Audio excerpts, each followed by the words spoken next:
Assalamualaikum warahmatullahi wabarakatuh. Waalaikumsalam warahmatullahi wabarakatuh. Yang terhormat Bapak Danu yang kami hormati. Ya. Perkenankanlah saya atau terima kasih telah diberi waktu kepada kami bahwasanya saya Suradal. Bapak siapa? Suradal. Bapak Surada. Dal, Jalan Anggrek nomor 9 Magelang. Oke. Dengan istri Ya. mempunyai masalah bahwa istri sudah beberapa tahun itu sakit stroke. Kami berusaha dokter maupun ke lain tempat kami usahakan. Tetapi sampai sekarang kami belum bisa sembuh. Dan kaki kanan masih diseret. Mohon solusi Pak Ustadz Danu. Terima kasih. Kemana Pak Suradal? Ya? Istrinya kemana? Istrinya ada di mana, Pak? Di belakang sekali itu. Bener masih ada, Pak. Bener masih ada. Kalau istrinya di belakang, Ya. Bapak tinggal pergi aja istrinya. Ya kasihan. Oh kasihan ya. Di belakang sekali, mungkin lihat ini. Oh jauh. Oh iya ya wes. Ya. Iya, Pak Suradal. Kami minta solusi. Oh Terima ya. kasih. Wassalamualaikum warahmatullahi wabarakatuh. Waalaikumsalam warahmatullahi wabarakatuh. Ya hati-hati Pak.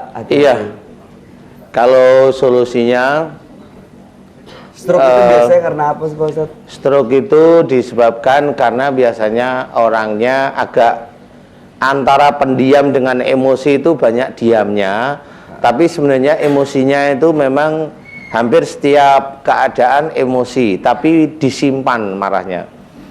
Jadi marahnya disimpan. Kalau memang yang kena itu kaki kanan, berarti ini kayaknya ini ibu kena mulai kapan Pak Suradal? Ya. Ibu kena mulai kapan?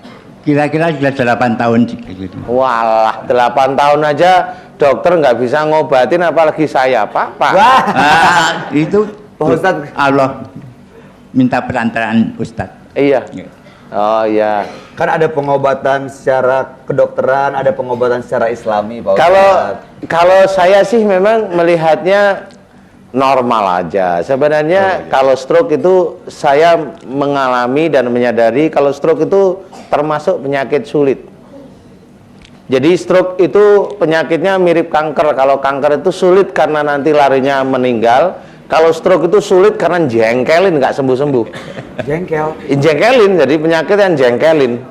Kayak gatel itu kan jengkelin nggak sembuh-sembuh banyak sekali. Tapi ya itu ya. Ya. Kalau stroke-nya sebelah kanan nih Pak Suradal, jadi ini saya mau cerita bahwa ibu itu dulu sering sebelum sakit stroke, dulu itu sering menyuruh di dalam rumah tangga itu, menyuruh anak-anaknya atau termasuk kepada bapak itu menyuruh ke arah kebaikan, menyuruh ke arah kebaikan. Ya. Tapi pada waktu itu yang disuruh itu belum mampu, atau menurut ibu itu kok nggak bisa, sehingga menjadikan ibu itu jengkel, marah yang tersimpan. Hanya itu. Tersimpan, nggak bisa dibicarakan, lama-lama 1 bulan, 2 bulan, 1 tahun, akhirnya stroke muncul. Nah, biasanya ini berhubungan, kalau saya melihat Pak Suradal, ini kayaknya sih tidak dengan bapak, kayaknya. Tapi bisa aja dengan salah satu putranya, umpamanya ini anakku satu ini kok dikasih tahu nggak bisa, tapi dikasih tahu mamanya bantah, akhirnya daripada nanti berantem mending saya diem, tapi diemnya marah. Kira-kira dengan siapa ibu jengkel Pak? Ya ada anak, salah satu anak ada yang ada ya? Ada ya. Oh berarti nggak salah nih. Benar. Karena saya melihat Pak Suradal ini lucu dulunya. Pak Suradal itu dulu lucu. Jadi kalau ibu bisa tidak terlalu jengkel sama bapak, sama suami, tapi kalau sama anak bisa aja. Bener ya dengan. Benar. Oh benar. Kalau ibu marah saya yang dagel gitu. Oh dagel, iya. Saya lihat wajahnya Pak Suradal ini memang lucu dulunya. Jadi kelihatan, jadi ibunya jarang marah dengan bapak, tapi kayaknya dengan putranya deh. Karena stroke itu diawali kejengkelan, marah tersimpan, tapi nggak bisa keluar. Nah kalau nggak bisa keluar ini ada 2 alternatif. Kalau nggak suami ya anak. Kalau sama suami melihat wajahnya Pak Suradal, insya Allah enggak. Tapi kalau anak mungkin, karena anaknya nggak ada di sini, saya nggak bisa lihat wajahnya. Kalau ada langsung ketahuan, kayaknya pada anak, gitu. Ya, Begitu ya Pak Surada ada ya? salah satu Ada anak. salah satu putranya ya? Iya. Oh ya, alhamdulillah. Nanti saya mohon ibu di belakang denger ya Bu. Alhamdulillah. Nanti banyak-banyak mohon ampun jika ada putranya yang jengkelin Bu. Ada putranya jengkelin. Yang kata Bapak tadi ada? Anaknya enggak ada. Oh enggak, maksudnya ada putranya yang di sono yang Di jengkelin. Magelang. Enggak ada katanya. Apa Bapak nggak punya anak ya? Tidak. Ini bener istrinya Pak, bener Pak. Tapi Bapak tahu ya? Bapak tahu. Setahu saya. Kira-kira yang jengkelin anaknya yang Ya. itu tahu ya? Ya tahu. Anak nomor Jangan disebut. Jangan disebut. Ya. Nanti anaknya marah nanti. Cepet-cepet minta warisan nanti. Jangan. Udah Ya mau ada disebut gitu aja. Nih, yang jengkel ibu apa bapak sebenarnya sama anaknya nih? Ya sudah, tidak apa-apa. Nanti bisa dikoreksi di rumah. Ibu bilang tidak ada, kali memang sekarang lagi seneng hatinya melihat acara Bengkel Hati jadi lupa. Jadi di sini nyenengin semua kan ya. Amin. Mudah-mudahan ini dengan niat yang baik, mudah-mudahan Allah memberikan keringanan dan alhamdulillah kalau Allah bisa memberikan kesembuhan dengan cepat ya Pak ya. Alhamdulillah. Mudah-mudahan nanti dikoreksi. Ibu banyak mohon ampun kalau sering menyimpan jengkel kepada siapapun, bisa pada suami, bisa pada anak, bisa pada keluarga yang jengkelnya kuat sekali. Hanya itu mohon ampun pada Allah Ta'ala ya Pak ya. Terima kasih. Jangan ditinggalkan sholat 5 waktu, ditambahi dengan sholat sunnah tahajud. Iya. Mudah-mudahan doa Bapak, doa Ibu mudah-mudahan diterima, dijabah oleh Allah Ta'ala. Amin. Amin. Ya Rabbal Alamin. Terima kasih Bapak Surada. Pak Ustadz, Iya.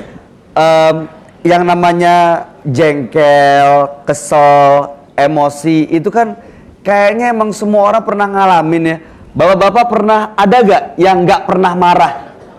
Saya mau tahu, ibu-ibu ada gak yang gak pernah kesel? Nah, sekarang gimana Pak Ustadz supaya kita tuh bisa melatih supaya nggak marah, supaya nggak sebel, begitu emosi naik ke kepala, apa yang harus dilakukan? Iya, sebenarnya sih kalau apa yang saya baca pada hadis Nabi kemudian sunnah Rasul itu mengajarkan kalau kita lagi mulai jengkel itu muncul, kita itu wajib melantunkan astagfirullahaladzim. Itu mengingat, kita minta ampun kan itu. Dan itu salah satu zikrullah yang disukai oleh Allah sebenarnya. Disukai karena dengan kita minta ampun itu kita itu sebagai hamba Allah yang betul-betul paling bawah, paling banyak salah. Nah, kenyataannya memang kita itu belum memahami kalau pada waktu kita mengucap astagfirullahaladzim itu sebenarnya kita banyak salah. Jadi akhirnya pada waktu mengucap astagfirullahaladzim lupa, kita tidak minta ampun, malah pakai ceklekan, klek astagfirullah, astagfirullah, astagfirullah, astagfirullah. Nah, ini yang sehingga malaikat pun bingung, ini tadi ngomong apa ya gitu.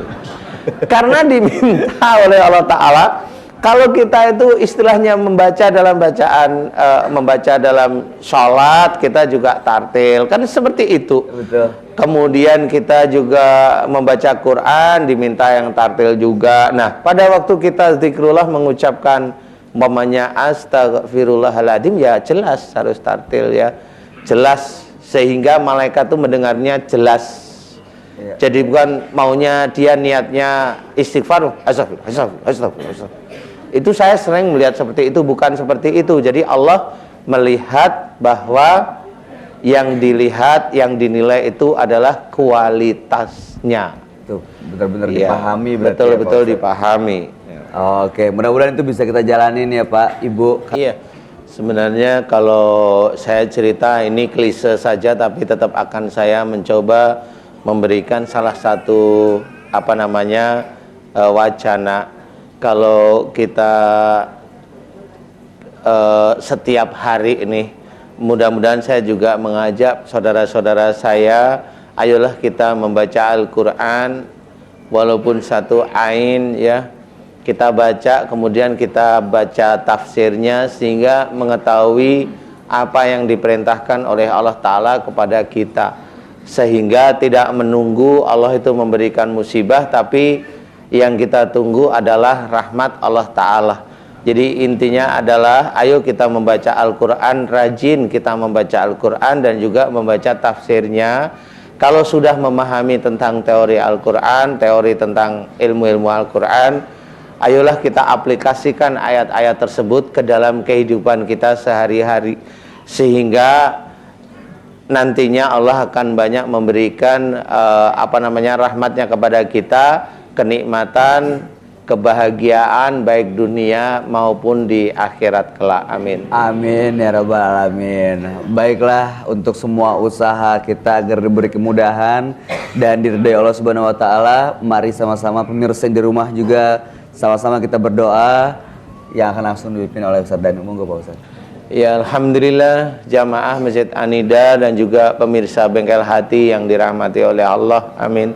Marilah di akhir acara ini kita berdoa pada Allah Ta'ala dengan khusyuk, dengan ikhlas. Mudah-mudahan doa kita dikabulkan oleh Allah Ta'ala. Amin. Amin. Bismillahirrahmanirrahim. Alhamdulillahirrabbilalamin. Allahumma sholli ala Muhammad wa ala alihi wa sahbihi ajmain. Ya Allah ya Ghaffar, kami mohon ampun atas kesalahan dan dosa-dosa yang kami lakukan. Ampunilah dosa yang kami lakukan dari akhir balik hingga saat ini ya Allah. Ampunilah dosa yang kami lakukan, baik yang kami sengaja maupun yang tidak kami sengaja ya Allah. Ampunilah dosa yang kami lakukan, dari dosa yang kecil hingga dosa yang cukup besar di hadapan ya Allah. Ya Allah, ampunilah dosa yang kami lakukan kepada suami kami, kepada istri kami, kepada anak-anak kami, kepada saudara-saudara kami, kepada teman-teman kami, kepada umat-Mu dan makhluk yang Kau ciptakan di muka bumi ini ya Allah. Amin. Ya Allah, ampunilah kesalahan dan dosa yang kami lakukan yang cukup besar di hadapan-Mu ya Allah. Ampunilah dosa yang kami lakukan kepada ibu dan ayah kami ya Allah. Ya Allah, ampunilah dosa yang kami lakukan pada ibu dan ayah kami ya Allah.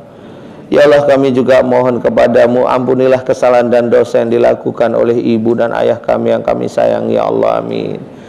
Ya Allah, alhamdulillah Engkau telah menitipkan iman dan takwa dalam hati kami. Alhamdulillah Engkau telah mengizinkan kami menjalankan syariat-Mu ya Allah. Amin. Alhamdulillah Engkau telah menitipkan nikmat dan rizki kepada kami. Ya Allah, jika banyak sekali masalah, jika banyak sekali musibah, jika ada penyakit yang ada dalam diri kami karena kesalahan dan dosa-dosa yang kami lakukan ya Allah, kami mohon ampun kepadamu ya Allah, dan kami mohon agar Engkau berkenan menyembuhkan penyakit kami, menghilangkan musibah pada diri kami ya Allah, dan menghilangkan masalah-masalah yang tidak baik bagi kehidupan kami ya Allah. Ya Allah, jika di antara anak-anak kami sakit karena perbuatan dosa kami ya Allah, orang tuanya, kami mohon ampun kepadamu ya Ghaffar, dan kami mohon agar Kau berkenan menyembuhkan penyakit anak kami ya Salam, agar kami sekeluarga lebih sujud kepadamu ya Allah. Amin. Amin ya rabbal alamin. Ya Allah, jauhkanlah kami dari godaan syaitan yang Kau kutuk ya Allah. Jauhkanlah kami dari amarah dan emosi kami ya Allah. Dekatkan kami dengan kesabaran-Mu ya Allah. Dekatkan kami dengan orang-orang yang soleh. Amin. Amin ya rabbal alamin. Ya Allah ya Razak, mudahkan kami dalam mencari rezeki yang halal dan thayyib di muka bumi ini ya Allah, agar hati kami tenang dan tentram ya Allah, dan sebagian kami berikan di jalan-Mu ya Allah. Amin. Ya Allah ya Rahman ya Rahim, kami mohon agar Engkau mudahkan semua pekerjaan yang kami kerjakan di muka bumi ini ya Allah. Engkau mudahkan semua aktivitas kami ya Allah, dan Kau jauhkan dari suatu kedoliman yang akan mendera kami ya Allah. Ya Allah, hanya kepadamu lah kami menyembah, dan hanya kepadamu lah kami meminta pertolongan. La ilaha illallah Muhammadur Rasulullah. Rabbana atina fid dunya hasanah wa fil akhirati hasanah wa qina adzabannar. Walhamdulillahi rabbil alamin.